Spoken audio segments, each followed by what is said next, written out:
రాస్తుంటారు నోవహును అక్కడక్కడ. ఎందుకంటే నోవహు నీతిమంతుడు, నిందారహితుడు అనే సాక్ష్యాన్ని పొందే నాటికి అతని వయసు 500 years. ఒక రోజు 2 రోజులు ఒక 2-3 years పీరియడ్లోనూ మనం నీతిగా బతికేస్తే పెద్ద కష్టం కాదు. 500 సంవత్సరాలు ఒక్క దోషం లేకుండా బతకటం ఎంత కష్టమండి అసలు. జనవరి 1 చేసుకున్న తిరుమలలో ఒక్క వారం ఉంటే కష్టమైపోతుంది భక్తులకి.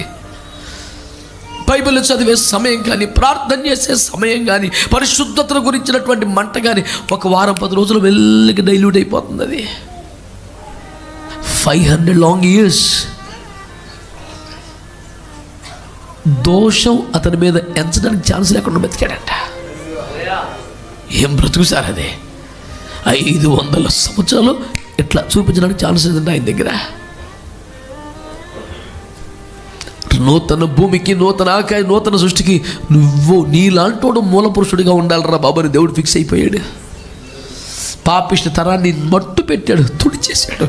ఇతని ద్వారా దేవుడు మళ్ళీ రప్పించుకున్నాడు. పరిస్థితుల్లో కలిసిపోతే, లోకంలో కలిసిపోకపోతే, జనాల్లో కలిసిపోకపోతే, ప్రత్యేకంగా బ్రతికితే ప్రత్యేకంగానే చూస్తాడు ఆయన. నువ్వు ప్రభు కోసం ప్రత్యేకంగా బ్రతికి చూడు, నేను ప్రత్యేకంగానే ఆశీర్వదిస్తాడు ఆయన. నమ్మదగిన దేవుడు అండి.